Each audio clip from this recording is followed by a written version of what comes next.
नमस्कार, आप देख रहे हैं अपना बिहार। मैं हूं शुभे मिश्रा, आपके साथ बुलेटिन की शुरुआत करते हैं और पहली खबर आपको कल के बजट से जुड़ी हुई बताएंगे। केंद्रीय वित्त मंत्री निर्मला सीतारामन ने कल देश का बजट पेश किया और पूरे बजट भाषण में वित्त मंत्री ने 9 बार बिहार का जिक्र किया है और बिहार के लिए केंद्र का जैसे खजाना ही खोल दिया। बिहार को एक साथ कई बड़ी सौगात दी गई है, जिससे चुनावी साल में बिहार बम बम है। लेकिन बिहार को इतना कुछ मिलना विपक्ष को रास क्यों नहीं आ रहा है? कांग्रेस आरजेडी बिहार के कई घोषणाएं जो की गई केंद्र सरकार की तरफ से, उन पर वो सवाल खड़े कर रहे हैं।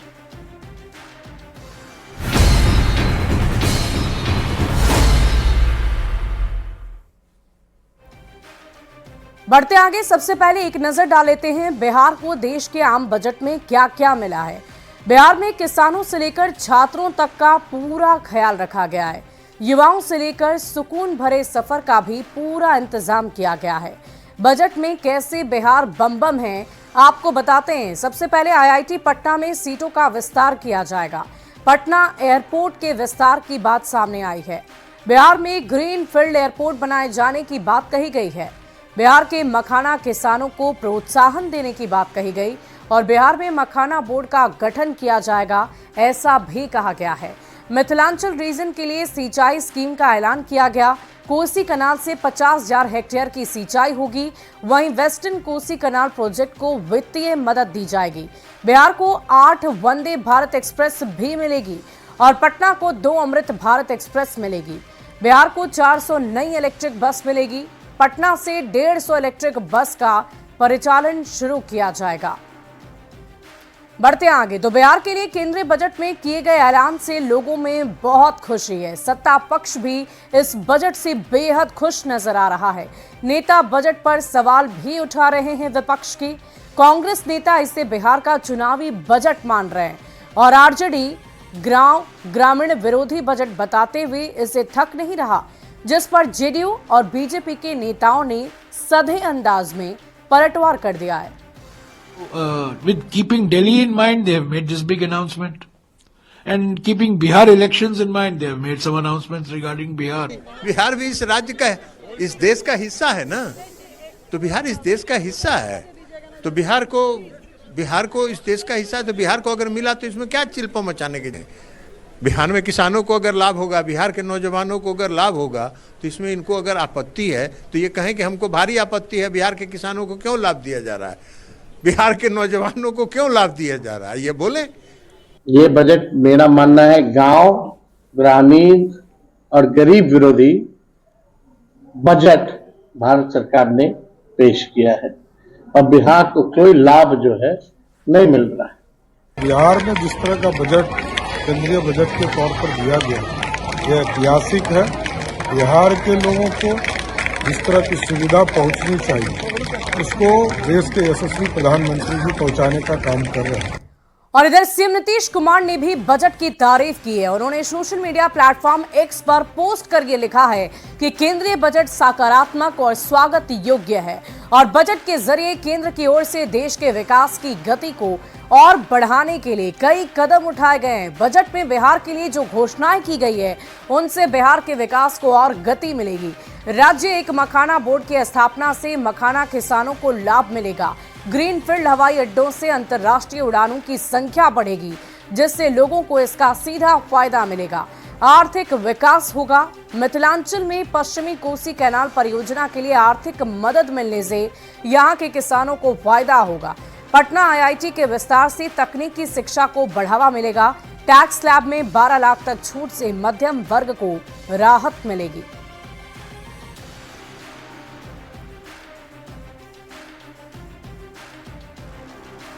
और देखिए, केंद्रीय बजट में इस बार बिहार में अमृत भारत और वंदे भारत ट्रेनों के अलावा इलेक्ट्रॉनिक बसों की संख्या बढ़ाने का निर्णय लिया गया है। राज्य में 8 वंदे भारत और 400 इलेक्ट्रिक बसों की सुविधा मिल सकेगी। राजधानी पटना को भी इसका फायदा मिलेगा। यहां से 150 नई इलेक्ट्रिक बसों का परिचालन किया जाएगा। बजट में किए गए प्रावधानों से आम लोगों को बेहतर सुविधा मिल सकेगी। केंद्रीय बजट में बिहार को हर पहलू से मदद मिली है। परिवहन के साधनों की अगर बात कर लें तो बिहार को कई सौगात परिवहन के क्षेत्र में मिली है। बात चाहे रेलवे की कर लें या फिर ट्रांसपोर्ट की कर लें। बिहार में इस बार अमृत भारत, वंदे भारत ट्रेनों और इलेक्ट्रॉनिक बसों की संख्या बढ़ाने का फैसला लिया गया है। 2025-26 के रेल बजट में राज्य को 8 वंदे भारत के अलावा 400 इलेक्ट्रिक बसों की सौगात जो है वो मिली है। पटना को 2 अमृत भारत और 4 वंदे भारत ट्रेन मिलने की उम्मीद है। यहां से 150 नई इलेक्ट्रिक बसों का भी परिचालन किया जाएगा। परिवहन विभाग के अधिकारियों की माने तो केंद्र सरकार ईवी को प्रमोट कर रही है। बस चार्जिंग स्टेशन और डिपो निर्माण करने के लिए भी बजट राशि मिलेगी। पटना में बसों का परिचालन 150 किलोमीटर के दायरे में किया जाएगा। इससे हर दिन करीब 12,000 यात्री सफर कर सकेंगे। साथ ही पीएम ई बस योजना के अंतर्गत पूर्णिया, गया, बिहार शरीफ, मुजफ्फरपुर और दरभंगा को 50-50 बसें मिलेंगी। इसके लिए केंद्रीय बजट में राशि निर्धारित कर दी गई है। इलेक्ट्रॉनिक बसों की अगर विशेषता की बात करें तो बसों को जीपीएस से ट्रैक किया जाएगा। खतरे की स्थिति में इसमें अलार्म भी बजेगा। इन बसों में सीसीटीवी कैमरे भी लगे रहेंगे। इनमें एसी की सुविधा तो होगी ही और महिलाओं के लिए खास सुरक्षा होगी। सबसे बड़ी बात है कि इन बसों का किराया भी कम होगा। इलेक्ट्रिक बसों का परिचालन फुलवारी शरीफ परिवहन परिसर से किया जाएगा। तो निश्चित तौर पर जो ये सुविधा मिलेगी, ये केंद्रीय बजट में बिहार के लोगों के लिए एक बड़ी सौगात है और इसका फायदा आम लोगों को मिलेगा। भले ही विपक्ष तमाम तरह के सवाल करे, लेकिन जो ये फैसिलिटी प्रोवाइड की जाएगी आम लोगों को, इसका कोई पहले प्रावधान नहीं था और इस प्रावधान से लोग निश्चित तौर पर लाभान्वित होंगे। कैमरा पर्सन सुबोध के साथ संजय कुमार, न्यूज 18 पटना। तो पिछले 20 साल से जिनके हाथ में बिहार की सत्ता की स्टीयरिंग है और बिहार को निरंतर विकास के पथ पर आगे बढ़ा रहे हैं, वो मुख्यमंत्री नीतीश कुमार भी इस बजट को ऐतिहासिक बता रहे हैं। लेकिन चुनावी साल में बिहार को इतना सब कुछ मिलने से विपक्ष बेहद परेशान है और बिहार कांग्रेस अध्यक्ष अखिलेश प्रसाद सिंह इस बजट से ही दुखी हैं और बिहार को ठगे जाने का आरोप लगा रहे हैं, जिस पर जेडीयू सांसद संजय झा ने पलटवार किया है। ऐसे क्या हो जाएगा बिहार को, तो बता दीजिए। आप खुश नहीं बिहार के लिए जो घोषणा हुई थी? हम लोग दुखी हैं, हम लोग गुस्से में हैं कि हमेशा बिहार के लोग मोदी सरकार को पिछले 3 चुनाव से जिता के यहाँ भेजते हैं, यहाँ सरकार बनवाने का काम करते हैं और बिहार को हमेशा ठगने का काम हो रहा है। नहीं, हम धन्यवाद देते हैं वित्त मंत्री निर्मला सीतारमण जी का, आदरणीय प्रधानमंत्री मोदी जी का, खास करके जो ग्रीनफील्ड एयरपोर्ट आने से, जैसे जेवर में एयरपोर्ट है उसी स्तर का एक एयरपोर्ट बिहार में बन जाएगा। तो अंतर्राष्ट्रीय फ्लाइट यहाँ से देश और दुनिया में जाएगा। और जो मखाना बोर्ड का अनाउंसमेंट हुआ है, अब उनको वहीं पर मार्केटिंग, पैकेजिंग, उसका लिंकेज सब कुछ मखाना बोर्ड के थ्रू वहाँ पर होगा। तो मुझे लगता है नीतीश कुमार जी ने बहुत सारा काम बिहार के लिए किया, लेकिन बहुत सारे पैरामीटर पे बिहार अभी भी नेशनल एवरेज से पीछे है। पिछले बजट से भी और आज जो बजट आया है, इस सब अनाउंसमेंट से बिहार भी नेशनल एवरेज को जल्दी ही कैच करेगा। और बजट में बिहार की बल्ले बल्ले हुई है। मिथिलांचल के लिए भी बजट में खजाना खोल दिया गया।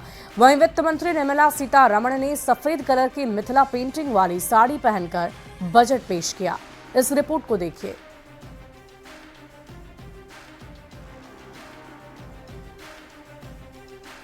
मंत्री निर्मला सीतारमण ने लोकसभा में बजट पेश किया।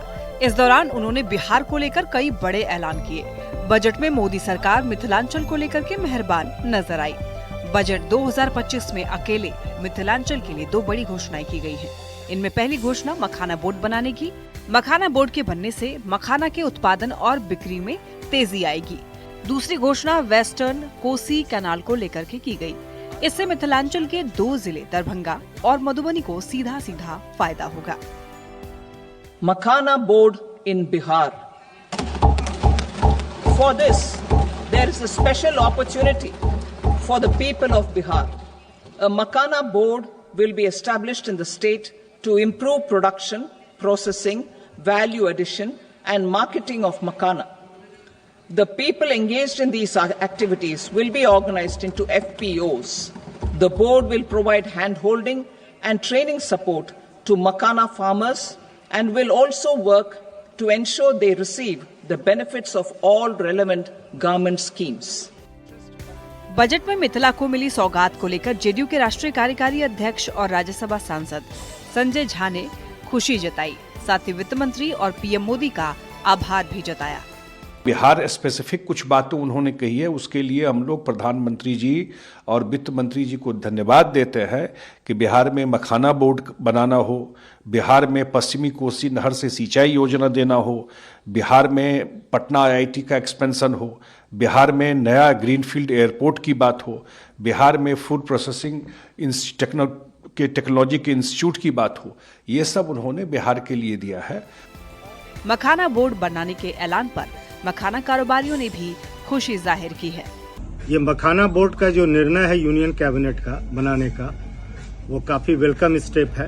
हम लोग इसके लिए पिछले 5 साल से प्रयास कर रहे थे कि भारत सरकार बिहार में एक मखाना बोर्ड का गठन करे, जिससे मखाना में जो प्रोडक्शन इंक्रीज हो, प्रोसेसिंग बढ़े और जो मार्केटिंग वर्ल्ड वाइड है वो बढ़े। बजट की एक खास बात ये भी रही है कि वित्त मंत्री निर्मला सीतारमण मधुबनी पेंटिंग वाली साड़ी पहन करके बजट पेश किया। इस साड़ी को पद्मश्री कलाकार दुलारी देवी ने निर्मला सीतारमण को भेंट किया था। जे हुनका भेंट देल गेलै मिथिला पेंटिंग, मधुबनी पेंटिंग, चित्रकला के स्थान तरफ से, जे ओहि साड़ी में जे छै, जे अपना सबके मिथिला में माछ मखान बहुत फेमस छै। ओहि साड़ी में हम दर्शेने छलियै जोरुआ माछ और कमल, तो माछ अहाँके विष्णु रूप होइ छै। अपना बिहार के लेल, देश के लेल बहुत बड़का चीज छै। आइ हमसब बड़ खुश छी जे हमर सीतारमण जी के विदाई जेना बेटी के दै छै, सीताजी के विदाई भेलै तऽ हुनको विदाई में साड़ी के गेलखिन। 77 मिनट के बजट भाषण में वित्त मंत्री ने 9 बार बिहार का जिक्र किया है। 2014 में जब नीतीश ने बीजेपी का साथ छोड़ दिया, तब भी बीजेपी गठबंधन ने मिथिलांचल की सभी 5 लोकसभा सीटों पर जीत दर्ज कर ली। 2019 और 2024 के लोकसभा चुनाव में भी इस इलाके की सभी सीटों पर बीजेपी गठबंधन ने जीत दर्ज की है। यही वजह है कि बजट में मिथिलांचल का खास ख्याल रखा गया है। न्यूज़ 18 के लिए दरभंगा से विपिन कुमार दास के साथ ब्यूरो रिपोर्ट। और स्वर्गीय जगदेव प्रसाद की जयंती पर पटना में एक श्रद्धांजलि सभा आयोजित की गई, जिसमें डिप्टी सीएम सम्राट चौधरी सहित कई नेताओं ने उनकी प्रतिमा पर श्रद्धांजलि अर्पित की है। इस मौके पर सम्राट चौधरी ने लालू प्रसाद और तेजस्वी यादव पर जमकर निशाना साधा और केंद्रीय बजट की आलोचना पर सम्राट चौधरी ने कहा है कि लालू प्रसाद और उनका परिवार सिर्फ बिहार को लूट सकता है, इससे ज्यादा बिहार के लिए कभी कुछ नहीं किया गया। कि लालू जी का परिवार कभी बिहार के लिए तो कुछ किया नहीं। यहाँ पर हम लोग आज आए हैं जगदेव बाबू की जयंती में। जगदेव बाबू ने जो नारा दिया उस पर लालू जी ने वोट लिया, किया सिर्फ अपने लिए, अपने परिवार के लिए। लालू जी या लालू जी का परिवार सिर्फ बिहार को लूट ही सकता है, अपने और अपने परिवार के लिए। और बिहार के लाखों कर्मचारियों के लिए अब लोन लेना और चुकाना दोनों बेहद आसान हो जाएगा। लोन के लिए अब सरकारी कर्मचारियों को भटकना नहीं पड़ेगा। राज्य सरकार ने जरूरतमंद कर्मचारियों को लोन दिलाने के लिए अब ऑनलाइन सुविधा देने का फैसला ले लिया है। HRMS पोर्टल पर ही सारी चीजें उपलब्ध होंगी। 4 फरवरी से इसकी ट्रेनिंग भी शुरू होने जा रही है। बिहार के लाखों कर्मचारियों के लिए एक महत्वपूर्ण खबर है। अब उन्हें लोन के लिए बेवजह भटकना नहीं पड़ेगा। सरकार ने एक बड़ी पहल शुरू कर दी है और अब जो मैनुअल लोन है उसकी बजाय लोगों को ऑनलाइन पद्धति से होम लोन की सुविधा मिलेगी, कंप्यूटर लोन की सुविधा मिलेगी और कार बाइक लोन की सुविधा मिलेगी। इस सिस्टम में बिहार न्यायिक सेवा के पदाधिकारियों को भी शामिल किया गया है। सरकार ने राज्यकर्मियों को दिए जाने वाले लोन सिस्टम को लागू करने के लिए ह्यूमन रिसोर्स मैनेजमेंट सिस्टम यानी HRMS पोर्टल पर लोन रिकवरी मॉड्यूल विकसित कर लिया है। यह मॉड्यूल 2025-26 से काम करना शुरू भी कर देगा। मॉड्यूल सही प्रकार से काम करे, इसके लिए बाकायदा कर्मियों को ट्रेनिंग दी जा रही है। बिहार प्रशासनिक सुधार मिशन सोसाइटी के विशेष कार्य पदाधिकारी द्वारा सरकार के इस फैसले के संबंध में सभी विभागों के स्पेशल सेक्रेटरी के अलावा अपर सचिव, संयुक्त सचिव के साथ ही प्रमंडलीय आयुक्त, IG और जिलाधिकारियों को अवगत करा दिया गया है। इसमें इस बात की जानकारी दी गई है कि HRMS परियोजना के अंतर्गत ऑनलाइन लोन और रिकवरी का मॉड्यूल विकसित किया गया है। कर्मी अपने कार्यालय के दूसरे कर्मियों के लिए मास्टर ट्रेनर के अलावा सहयोगी का भी काम कर सकेंगे। इसके लिए इनके प्रशिक्षण की व्यवस्था की गई है, जो अगले 2 दिनों में शुरू हो जाएगी। यानी 4 फरवरी से इस ट्रेनिंग की शुरुआत हो जाएगी और 7 फरवरी को तक यह ट्रेनिंग जो है वो चलेगी। निश्चित तौर पर ये जो पहल की गई है, इससे जो बेवजह भटकना पड़ता था कर्मचारियों को, उससे उन्हें राहत मिलेगी और लोन समय पर मिल सकेगा। और लोन की अदायगी में भी जब वो लोन वापस करेंगे उसमें भी उन्हें कोई प्रॉब्लम फेस नहीं करना पड़ेगा और बस जो ऐप होगा उस माध्यम से वो अपना लोन वापस कर सकेंगे। तो एक बड़ी पहल कर्मियों के लिए, राजकर्मियों की सुविधा के लिए सरकार ने की और निश्चित तौर पर इससे लाखों कर्मचारी जो हैं वो लाभान्वित होंगे। कैमरा पर्सन सुबोध कुमार के साथ संजय कुमार, न्यूज 18 पटना। और बिहार के मुख्यमंत्री नीतीश कुमार प्रगति यात्रा के दौरान आज बांका में विकास योजनाओं का निरीक्षण करेंगे। सीएम बांका में 362 करोड़ रुपए की 175 विकास योजनाओं का उद्घाटन और शिलान्यास भी करेंगे। इस दौरान मुख्यमंत्री सबसे पहले रज्जौन प्रखंड के बब्बरचक पहुंचेंगे, जहां राज्य के पहले स्मार्ट विलेज का उद्घाटन करने के साथ ही जीविका दीदियों से सीधा संवाद भी करेंगे। इसके बाद मुख्यमंत्री ओढ़नी डैम पहुंचेंगे, जहां पर्यटन विभाग की तरफ से चलाए जा रहे विकास योजनाओं का भी जायजा लेंगे। ओढ़नी डैम के बीचों बीच आइलैंड पर करीब 7.5 करोड़ की लागत से बने रिजॉर्ट का भी सीएम नीतीश कुमार उद्घाटन करेंगे। सीएम नीतीश अमरपुर प्रखंड के राजपुर पहुंचेंगे, जहां प्रस्तावित मेडिकल कॉलेज का शिलान्यास किया जाएगा। इसके बाद सीएम अधिकारियों के साथ विकास योजनाओं की भी समीक्षा करेंगे। इस कार्यक्रम में माननीय मुख्यमंत्री जी बांका के लिए बड़ी सौगात लेकर आ रहे हैं। जिस जिले में गए हैं उस जिले में बड़ी सौगात मिली है और बांका में मेडिकल कॉलेज के लिए जमीन चिन्हित किया गया है, उसको भी माननीय मुख्यमंत्री जी देखेंगे और अन्य बहुत सारी योजनाओं का भी शिलान्यास मुख्यमंत्री जी शिलान्यास करेंगे, उद्घाटन करेंगे। मुख्यमंत्री अपने प्रगति यात्रा को लेकर आज बांका पहुंचने वाले हैं और इस दौरान बांका को बड़ी सौगात देने वाले हैं। अगर बात की जाए तो मुख्यमंत्री का बांका में रजौन के बबरचक, बांका के राजपुर, अमरपुर के राजपुर और बांका के ओढ़नी डैम में इनका कार्यक्रम है। इस दौरान मुख्यमंत्री शिलान्यास और उद्घाटन के कार्यक्रम करने वाले हैं, जिसमें बताया जा रहा है कि 363 करोड़ की योजना इसमें शामिल है। अगर बात की जाए तो अमरपुर के राजपुर में मुख्यमंत्री यहाँ पर मेडिकल कॉलेज को लेकर यहाँ पर भूमि का सीमांकन हुआ है, उसका लोकार्पण करेंगे और उसका शिलान्यास भी करेंगे। ऐसे देखा जाए तो बांका के लोगों के लिए यहाँ मेडिकल कॉलेज की दशकों पुरानी मांग थी, लेकिन अब लगता है कि इसकी मांग पूरी होगी, जिससे लोगों को उत्तम स्वास्थ्य सुविधा मिलेगा, लोगों को यहाँ पर रोजगार का अवसर मिलेंगे। अगर बात की जाए तो बांका के ही पुलिस लाइन के पास से वहाँ पर सड़क चौड़ीकरण को लेकर अन्य योजनाओं को लेकर वहाँ भी शिलान्यास के कार्यक्रम है और इसके बाद उनका ओढ़नी डैम में वहाँ पर कार्यक्रम है, जहाँ की विकास की योजनाएं चल रही है और ओढ़नी डैम के आइलैंड पर वहाँ पर करीब 7.5 करोड़ की योजना लागत से वहाँ पर रिजॉर्ट बनाया गया है, जिसका कि उद्घाटन करेंगे। अगर कुल मिलाकर देखा जाए तो बांका जिला को बहुत बड़ी सौगात मिलने वाली है, जिससे यहाँ के लोगों में काफ़ी खुशी है।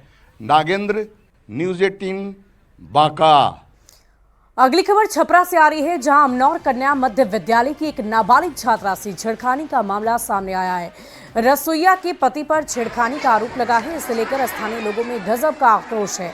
नाराज लोगों ने स्कूल में जमकर हंगामा मचाया। स्थानीय लोगों ने मामले को दबाने का आरोप लगा दिया है। पुलिस ने छात्रा का बयान दर्ज कर आगे की कार्रवाई करने की बात कही है। रसोइया का पति फिलहाल फरार बताया जा रहा है।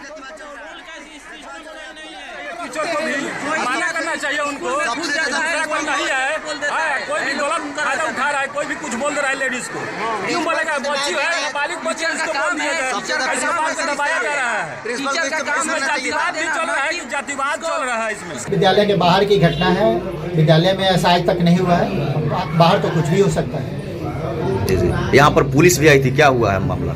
थानाध्यक्ष महोदय आए थे, बच्ची ने अपना बयान दिया है। और पूर्णिया के कस्बा में एक सरकारी शिक्षिका के बंधक बनाकर मारपीट के मामले में कार्रवाई की गई है। कस्बा थाना में मकान मालिक श्रवण शाह, उनके केयरटेकर अनिल यादव, उनकी पत्नी और बेटे सहित 5 लोगों पर प्राथमिकी दर्ज हुई है। शिक्षक संघ ने इस घटना का कड़ा विरोध किया है और जल्द आरोपी की गिरफ्तारी की मांग कर दी है। दरअसल मकान मालिक पर शिक्षिका को जानवर की तरह घर में ही रस्सी से बांधकर उसका सारा सामान घर के बाहर फेंकने के साथ पिटाई के आरोप लगे हैं। शिक्षिका पर समय पर किराया नहीं देने का आरोप लगाकर पिटाई का मामला है। मामला कस्बा थाना के वार्ड संख्या 14 तिनपनिया का बताया जा रहा है। मामले की सूचना मिलते ही पुलिस मौके पर पहुंची और शिक्षिका को मुक्त करवाया। पड़ोस के लोगों के अनुसार मकान मालिक पीड़िता पर मकान खाली कराने का दबाव बना रहा था और खाली नहीं किए जाने पर उसे बांधकर उसकी जमकर पिटाई की गई।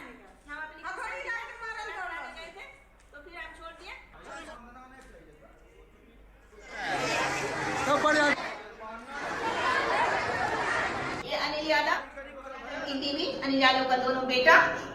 घर का सारा सामान कौन फेंक रहा है? यही सब सारे देखिए ना, पिक दिखा दीजिए ना सबका। हाँ, कई बार मारपीट की गई। पहले तो दोनों रूम रेंटर मेरे साथ मारपीट करी, जो नीचे थी। झूठ वाला बात था, यही फिर क्या हुआ? फिर इससे पहले मेरा ताला तोड़ा गया था। झूठा इल्जाम था हम पे कि हम रेंट नहीं देते हैं। ये हथियार चला रही है? हथौड़ी चला रही थी। अभी सब चला रही थी? ये बांधी हुई है, हथियार कैसे चलाएगी? कब बांधे? आप प्रशासन को सूचना देते? सूचना दिए हुए। आप क्या कानून हाथ में ले लीजिएगा? सूचना दिए हुए। कानून हाथ में ले लीजिएगा। ये हमारे प्रखंड की एक्टिव शिक्षिका है और बहुत ही योग्य शिक्षिका है। उसका जो मामला जो भाड़ेदार के रूम में रहती थी या जो भी मामला हो, लेकिन उस पीरियड में वो स्कूल में थी। स्कूल से अचानक उसको बुला करके उसका सामान को फेंका गया रोड पे, साथ ही उसको बांध के मारा गया, यानी कि अस्त व्यस्त व्यवस्था में उसको रखा गया।